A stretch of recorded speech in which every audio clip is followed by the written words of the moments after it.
Saudi media के हवाले से बड़ी जानकारी है। रविवार को शांति वार्ता हो सकती है, ईरान यूएस के बीच हो सकती है सीधी बात। ईरान यूएस प्रतिनिधि मंडल की वार्ता होगी। अल अरबिया को पाकिस्तानी सूत्रों से जानकारी मिली है। हालांकि इसको लेकर कोई औपचारिक बयान ना अमेरिका की तरफ से आया है और ना ही ईरान की तरफ से। अभी दोनों की तरफ से मना ही किया जा रहा है, लेकिन ये बड़ी खबर।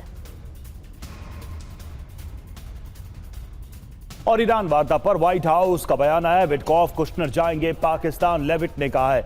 ईरानी डेलीगेशन से होगी वार्ता, यह भी लेविट की तरफ से कहा गया है। ईरान ने आमने सामने की वार्ता का अनुरोध किया और इसी के तहत ये यात्राएं होंगी। और इस्लामाबाद आने से पहले अब्बास अरागची से आसिम मुनीर ने बात की थी। आसिम मुनीर ने अरागची से फोन पर बात की थी। फोन पर बातचीत के बाद पाकिस्तान अब्बास अरागची आए। इससे पहले भी जब पहले दौर की वार्ता हुई थी तो अब्बास अरागची से फोन पर आसिम मुनीर की बात हुई थी और ये भी खबरें आई थी कि आसिम मुनीर ने डोनाल्ड ट्रंप के सामने अब्बास अरागची यानी ईरान का पक्ष रखा था। और देखिए, अमेरिकी मीडिया के हवाले से खबर आ रही है, ईरानी संसद अध्यक्ष कालिबाफ नाराज हैं। एक्सियोस के हवाले से यह दावा किया जा रहा है कालिबाफ ने दी है इस्तीफे की धमकी।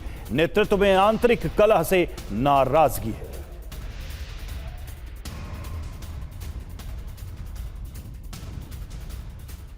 तो वार्ता पर सवाल कई हैं, मुद्दे जिन पर तकरार, वो कौन से मुद्दे जिन पर पेच फंसा हुआ है, यूएस क्या चाहता है और ईरान क्या जवाब दे रहा है। यूएस संवर्धित यूरेनियम सरेंडर ईरान कर दे तो ईरान का जवाब संवर्धित यूरेनियम हमारा अधिकार है। वहीं अमेरिका की तरफ से कहा जा रहा है स्ट्रेट ऑफ हॉर्मुज को लेकर कि पूरी तरह से स्ट्रेट ऑफ हॉर्मुज खुलना चाहिए, खोला जाए। ईरान का जवाब अमेरिका हॉर्मुज से पहले नाकाबंदी हटाए तब जाकर वार्ता होगी। मिसाइल क्षमता को लेकर भी यूएस का कहना है कि मिसाइल क्षमता सीमित करे ईरान, फिर हमले ना करने की गारंटी अमेरिका की तरफ से मिलनी चाहिए, ये ईरान की तरफ से कहा गया। तो प्रॉक्सी ग्रुप का मुद्दा भी अहम है। प्रॉक्सी ग्रुप की गतिविधि सीमित करे, अमेरिका ने ईरान को कहा तो ईरान का जवाब भी आया। मध्य पूर्व पर कोई समझौता नहीं होगा, इसको लेकर अड़ा हुआ है ईरान। बड़ी बात यह है कि पहले दौर की वार्ता में कई मुद्दों पर सहमति नहीं बनी थी और वार्ता फेल हो गई। यूरेनियम और हॉर्मुज को लेकर पेच अभी फंसा हुआ है, ये बेहद ही इंपॉर्टेंट पॉइंट्स हैं। दूसरे दौर की वार्ता पर अभी संशय बरकरार है कि वार्ता होगी भी कि नहीं। और कालिबाफ के इस्तीफे की खबर झूठी, ईरानी मीडिया के हवाले से यह दावा किया जा रहा है। यूएस मीडिया में आई थी इस्तीफे की खबर, कालिबाफ के इस्तीफे की खबर है झूठी।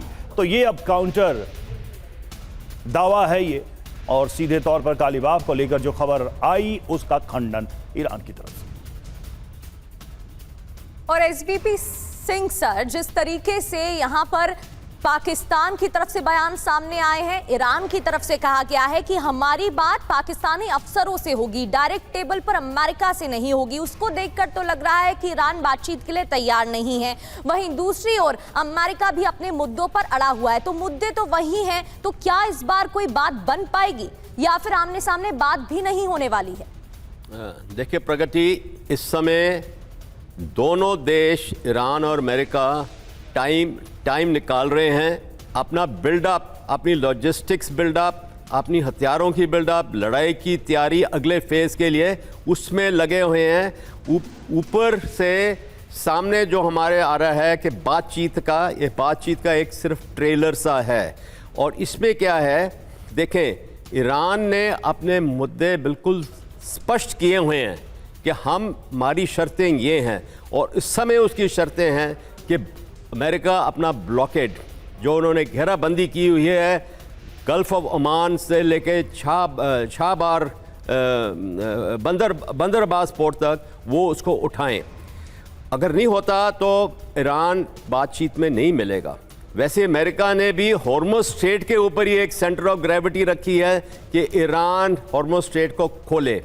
परंतु इसमें अगर हम देखें, पाकिस्तान का जो रोल है एक पोस्टमैन का है, और उसको इससे सबसे ज़्यादा फ़ायदा हो रहा है कि जो उसको अपने डेट और अपने लोन लेने हैं, आईएमएफ सैंक्शन हो, किसी तरह से उसमें उसका काम हो जाए।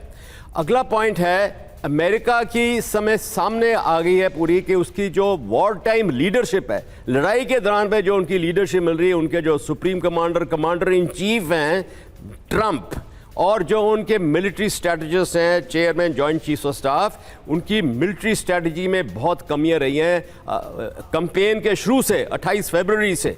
क्यों? मिलिट्री असेसमेंट इंटेलिजेंस की पुअर रही, ना उनके missile launchers production sites reduce कर सके, और हॉर्मस स्ट्रेट जो अभी सबसे ज़्यादा आग लगी है उसके बारे उनकी सोच विचार ही नहीं रही थी। अगर उस समय अगर मिलिट्री लीडरशिप की सही स्ट्रैटेजी होती तो हॉर्मस स्ट्रेट के ऊपर काबू रखते, ताकि ईरान यहाँ पे ज़्यादा कुछ कर ना सकता, और उसके लिए अमेरिका फेल हो गया है।